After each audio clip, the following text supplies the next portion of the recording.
राधे राधे सबको, राधे राधे। ठाकुर जी की कृपा सब पर बनी रहे। आज जो हम चरित्र सुनाने जा रहे हैं वो है गुलाब सखी का। गुलाब सखी एक मुसलमान जाति से थे। वो राधा रानी के महल पर सारंगी बजाने की सेवा करते थे। सेवा तो हम लोग बोल रहे हैं, वो तो अपनी जीवन निर्वाह के लिए एक कार्य करते थे। उनको अपने उससे कोई मतलब नहीं था, सेवा भाव उनका कोई नहीं था। लेकिन कोई पूर्व जन्म का संस्कार ऐसा था कि किशोर जी ने उनके अंदर सारंगी बजाने का हुनर दिया और वो सेवा महल पर चलती रही। अब क्या उनके एक लड़की पैदा होती है। किशोर जी एक लड़की जन्म लेती है किशोर जी की कृपा से। तो वो जब 1.5-2 साल की थी, वो अपने पिता के साथ राधा रानी के महल में सारंगी बजाने के लिए साथ जाने लगी। अब वो जब साथ जाती थी तो उसका बाप सारंगी बजाता था, गुलाब सखी, और वो नृत्य करती थी। वो जब वो नृत्य करती थी तो वो उसका नाम उसने, हाँ, गुलाब सखी ने उस लड़की का नाम राधा रखा। अब राधा नाम रखा तो सब जाति के लोग कहने लगे, तूने ये नाम रखा, तू काफ़ी रह क्या? तो उसने कहा, नहीं, मुझे अच्छा लगा, मैंने रख लिया, तो मैं राधा ही कहूँगा। तो वो जब सारंगी बजाते थे तो राधा नाचती थी। अब वो जैसे नृत्य करती थी तो वो उसको देख देख कर बहुत खुश होता था। अब वो अपनी लड़की से इतना प्यार करता था, इतना प्यार करता था कि राधा के बिना एक पल भी नहीं रहता था। तो जब वो सारंगी बजाने जाता तो राधा को लेके जाता। अब उनकी ये सेवा चलती रही। अब धीरे धीरे राधा बड़ी होने लगी। अब उसकी लड़की जब बड़ी होने लगी तो सब समाज वालों ने कहा कि भाई गुलाब, इसकी शादी कर। कह जी, मैं शादी कैसे करूं?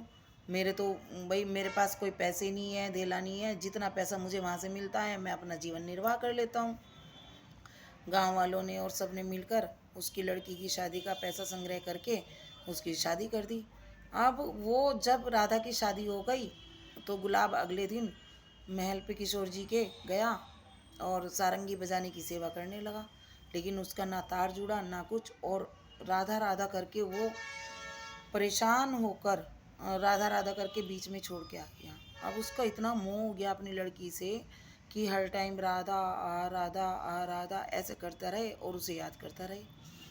अब क्या हुआ कि जब वो अगले दिन महल पर फिर गया तो उस उसकी जब वो सारंगी बजाने लगा तो सारंगी बजाते बजाते उसको मतलब अंदर से उसकी दरुण पुकार निकलने लगी। वो उनकी सीढ़ियों पर लेटकर और वो किशोर जी की तरफ मुख था उसका, सारंगी बजाते बजाते सारंगी छोड़कर, आह राधा तू कहाँ गई, आ राधा तू कहाँ गई। उधर किशोर जी ने ललिता जी से कहा, कि देख, मुझे गुलाब पुकार रहा है। ललिता जी ने कहा, नहीं किशोर जी, आपको गुलाब नहीं पुकार रहा है, वो तो अपनी लड़की को पुकार रहा है। नहीं, नहीं, नहीं। और वो एक पल भी देर किए बिना किशोर जी उसकी लड़की का रूप धारण करके आ गई और नृत्य करने लगी। जब देखा कि मेरी लड़की राधा आ गई और वो नृत्य कर रही, उसके सारंगी का तार जुड़ा और सारंगी बजाने लगा। वो नृत्य करती रही, वो सारंगी बजाता रहा, वो नृत्य करती रही, वो सारंगी बजाता रहा। सारंगी बजाते बजाते उसकी वो इतना भाव मुग्ध हो गया कि उसे पता ही नहीं चला समय का। तो जब उसकी सारंगी बजाते बजाते उसके पैरों पर, राधा के पैरों पर, मतलब किशोर जी के चरणों पर उसकी निगाह पड़ी तो उसी में उसका मन अटक कर रह गया कि ऐसे सुंदर चरण और इतने दिव्य चरण तो मैंने कभी नहीं देखे राधा के। और ऐसे देख के भाव करके जैसे चरणों में उसकी टकटकी बंध गई और सारंगी बजाते बजाते उसके वहीं उसने मतलब लेट गया। अब वो वहाँ लेट गया किशोर जी अपने साथ लेकर, मतलब वो चला गया, मतलब धाम को पधार गया। लेकिन किसी को भी नहीं पता सारंगी बजाते बजाते गुलाब कहाँ गायब हो गया।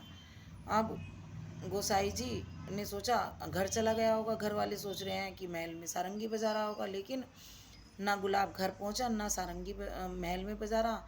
तो गोसाई जी पट बंद करके जैसे सीढ़ियों से उतर रहे थे महल के, तो झाड़ियों से आवाज़ आई कि वो अब 4-5 दिन हो गए, सब ढूंढ मिच गई, गुलाब कहाँ गया, गुलाब कहाँ गया, किसी को नहीं पता कि गुलाब कहाँ गया।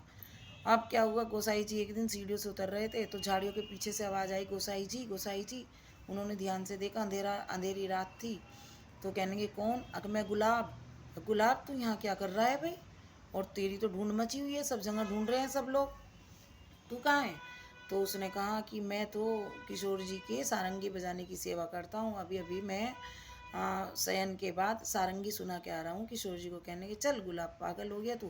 कह रहे हाँ देखो। उन्होंने उनके हाथ पे पान की बीड़ी रखी और एकदम गोसाई जी हकदम रह गए। जो पान की बीड़ी अभी अभी वो सेवा में रख के किशोर जी के और पट बंद करके आ रहे थे, वही पान की बीड़ी गुलाब ने गोसाई जी के हाथ पर रख दी और बोला देखो। तो गोसाई जी एकदम चरणों में गिर पड़े और गुलाब तू सेवा में चला गया श्री जी की? हाँ, मैं सह शरीर मुझे किशोर जी लेके गई हैं और मैं वहाँ सेवा कर रहा हूँ। तो एकदम चरणों में गिर के वो कहने लगे धन्य हो, हमें सारी उम्र हो गई और सेवा करते करते एक झलक भी नहीं दिखाई दी, और गुलाब तू सह शरीर उनके चरणों में उनकी सेवा में है। तो सारी बात फैल गई। फिर आज भी बरसाना धाम में गुलाब सखी की समाधि है, तो वो सखी भाव से सेवा करता था, भाव उसके बहुत सुंदर थे। तो किशोर जी ने उसके भाव की प्रधानता को मानते हुए उसको सेवा दी। तो इसलिए हम लोगों को अपने भाव श्री जी के चरणों में रखने चाहिए। पता नहीं कौन से किस भाव से हमारा किशोर जी के लीलाओं में प्रवेश हो जाए। बोलो राधे राधे।